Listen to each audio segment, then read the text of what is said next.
Namaskar, everyone. Welcome to Sunday. Are you aware that we are in a play? Play.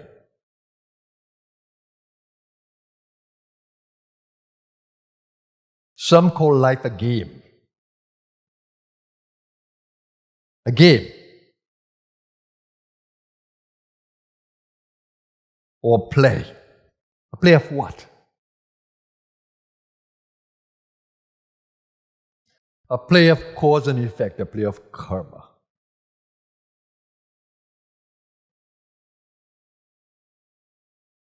You've heard the saying, biblical, as you sow, so shall you reap. There's a divine law of compensation in the universe. And every act that we perform has a consequence. That's karma. There's a consequence. Every act you perform, whether people see it or not.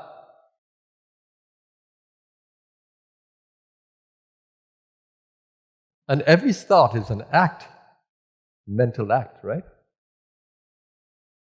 Every emotion that you generate, it's an emotional action. Every movement that you make, it's an action. So action does not only relate to movement, it's also thought, emotion, desire, intention. They're all actions. And so in the universe, because the universe is in the play with us, so when we act, she responds. I don't want to put reaction. She responds from a place of wisdom, just what we need. But the beauty of the play, and why we call it the play and the game, because we can change things in the play. Depending on how we act, the consequence will change. So when I act with love, there's a consequence. When I act with hate and aggression, there's a consequence. When I act with indifference, there's a consequence. Are you realize that you're playing in and with a universe that is infinitely intelligent?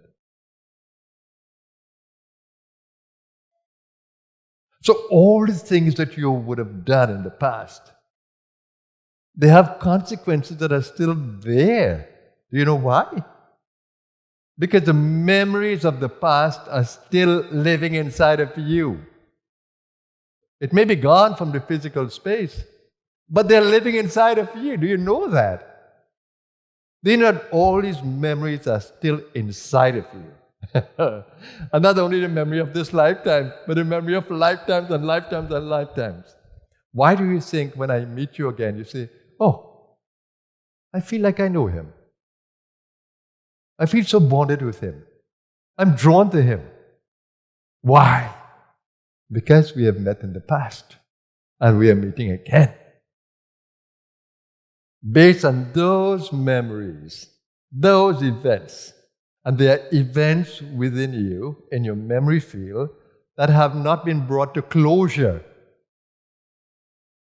Unfulfilled desires, intentions. They're still lying within you. Fear.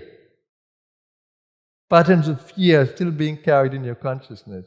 When you ask yourself in this lifetime, why do I fear this? It is the past. Why do I fear the water? Why do I fear the darkness? Why do I fear some people? It's all in the past. And so we call that a karmic play. That the past is ever coming up into the present. And the present is determining the future. So you're in a play. You can change the events. But what is required is consciousness, discernment, that you can see the play. If you don't see it, you can't change it. You're caught in it. You're reacting it. So what is required is discernment. And how do we call that in the play? Wisdom. Do you know what the Proverbs in the Bible says? Wisdom is the principal thing. Therefore, get wisdom. It's in the Proverbs. And with all that getting, get understanding. Because it is understanding that leads to wisdom. Try to understand yourself. Try to understand your universe. Do you know how Hindus pray every morning when they see the sunrise? They repeat Gayatri mantra.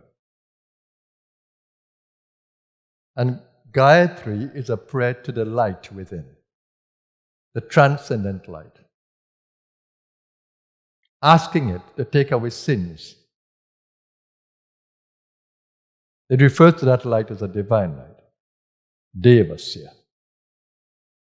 And it says, meditate upon it. Dhimahi. That's Savitur Varenyam. It's a worshipable light. It's divine. It's transcendent. And it says, in the last part of the prayer, Dhiyo yona prachodaya. Do you know what Dhiyo means? It means intellect. Do you know what prachodayat means? To illumine, to bring light to. So it says, please illumine my mind, my mental field, that I can understand. That I can understand the play, because without understanding, I'm caught in ignorance and darkness and misery. So what is the important thing in the play? Wisdom. Wisdom. And how does wisdom happen? When last you ask yourself, who am I? And wrestled with a question that you couldn't sleep. And because it became such an obsession in you, who am I? What am I? Where did I come from? Where am I going? Am I just a physical body? Will I age and die? Or is there something greater inside of me? When last did you ask yourself, who am I? With such a desire to truly know. Because again, biblical, seek and you shall find. Knock and it shall be opened to you. That's karmic. If you seek, the consequence is finding. If you investigate, the consequence is discovery. If you knock, something will open. When last did you really hold the desire to know all that you are? Do you know what Shiva says in the Guru Gita, and you chant it all the time? Pindam, Kundalini Shakti. He's saying, in this body, the Pinda, that Kundalini Shakti is there. At the root of the spine, locked in there, is Kundalini Shakti, Pindam Kundalini Shakti. And he even gave a clue how to wake it up. Padam Hamsa Mudahartam. He's saying, with the breath, Hamsa, but not the physical breath, the energetic breath. And he says, so how do you get out of this? Rupam, Bindu, Ruti, Geyam. That you have to pierce the energy center of the brow to become free of form, of thought. So there in that little verse, he has given the secret. So when you sit for meditation, there's Kundalini Shakti in there. And there's the breath, the Hamsa, to turn into Soham through the guidance of the Guru. And then to go beyond form. That's how you wake up to the wisdom. Simply through desire to know. Investigation. Where's the breath coming from? Where's the energy behind the breath? What is the power inside of the body that moves the body? Pindam, Kundalini Shakti. So when wisdom opens up in us, through the grace of the universe, the Master, guidance, the energy, we begin to see life differently. We begin to perceive differently. We begin to experience something differently. We experience another part of us. We begin to experience the immortal soul. But do you know what is important? A guru, a guide, who has experienced this and who has stabilized in that space, can help us to come out of it. And in the world, there are always these guides. Not many true ones, but they are always there. So the seeker always has the opportunity to find that. So there's a saying, when the student is ready, the master will appear. So it says the master will always appear when you're ready. So if the master is not appearing, what does it mean? I'm not yet ready, I have to become more ready. And how do you make yourself more ready? How do you make yourself more ready? The Christ said it. Lay your treasures not upon this earth, where the moth and rust will corrupt and destroy, but the thieves will break through and steal. If you lay your treasures on this earth, you'll be forever miserable. But lay your treasures in heaven, in the goodness, in the understanding, in the compassion, in the love, in the kindness. But lay your treasures in heaven, where neither moth nor rust can corrupt or destroy, nor where thieves can break through and steal. When you build patterns of loving and understanding and wisdom, who can steal that from you?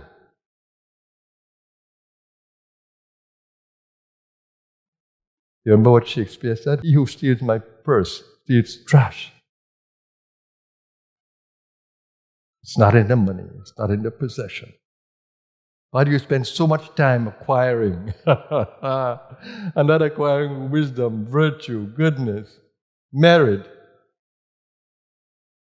And how we become so obsessed with the world that we have forgotten to even ask the question, who am I?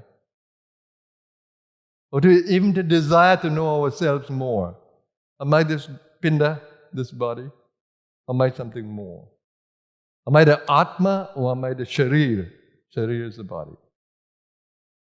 You are the soul. You are the soul. I remember when I couldn't sleep because I was so obsessed with who am I. It just came to me at 20.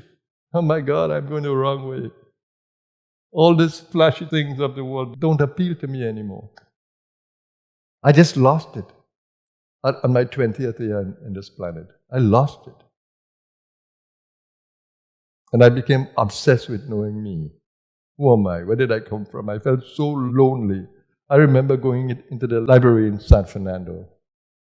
And I would stay sometimes in the library just reading, looking for the new books. And then when it's noon, I'd come and sit outside. And guess who was my company there? The vagrants. Lying here, lying there. The homeless.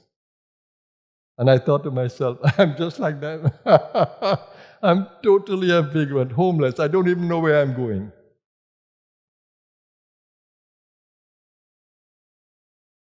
But my trip to him there made the difference. I saved my money. And my desire was just to go to India. I had to find the masters. And I did. And my life changed completely. So much so that I understand that I'm not the body. I'm not the pinda. I'm the Atma. And I can live beyond Atma consciousness as a witness of everything. So can you. So can you. But you need to desire wisdom. And you need to work for it. You need to work for it. That desire needs to be strong. And to stay with you. I don't want to finish this life without knowing who I am. Do you have that desire? Even if you don't have it, you can slowly create it. I'm not saying to give up the world. You can live in the world, but continue to ask the question, who am I? And what is everything around me? The more your desire becomes to know who you are and what the world is, the truth will come to you. More and more wisdom will come to you. But the desire has to be there. That desire to know yourself, that is stronger than everything else, it's called mumu kshutva in Hindu wisdom. that desire beyond anything to know who you are, to wake up from the sleep. We need to have that strong desire. But take your time. Because the Guru can come to you. You don't always have to go to the Guru like I did. The Guru can come into your field when you're ready. Life can become a paradise if only you know how to play the game. Staying wise in the play. Stay wise in the play. Don't see physical bodies around you. Do not see evil around you. Try to open your eyes to see the wisdom, or to experience the wisdom of life, to see God everywhere, to experience God within you first, and then experience God everywhere. It's an energetic process as well, because you need to open up the knot at the root that ties us to the body.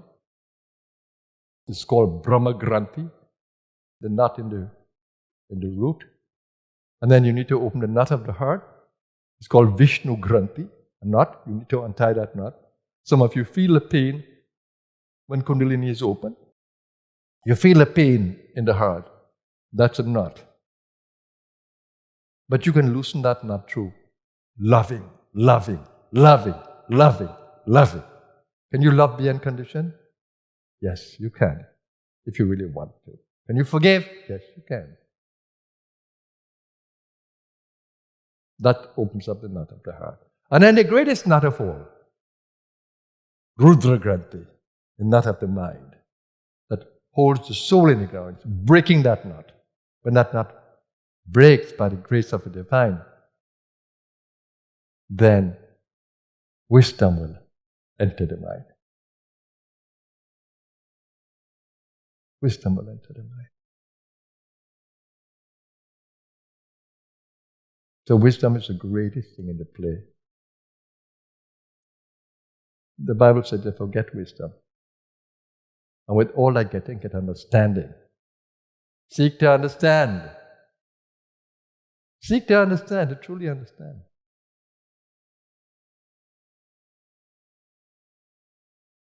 I don't see death anymore.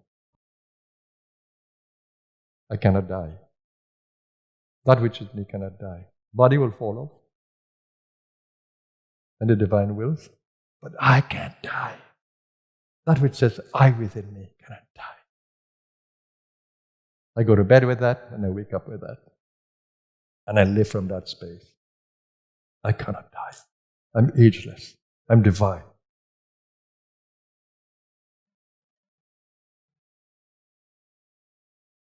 And so are you. So are you. Don't wallow in ignorance. Seek to know. Seek to understand. And seek to be free. Don't you want to be free of these knots that tie you to the body and to the play? Be free, like the eagle is. It rises to such a height that it sees everything with perfection. The eagle's sight. The eagle view. That's what you need in the play. Far beyond the world. Far, far beyond material world. You exist as a divine in the play.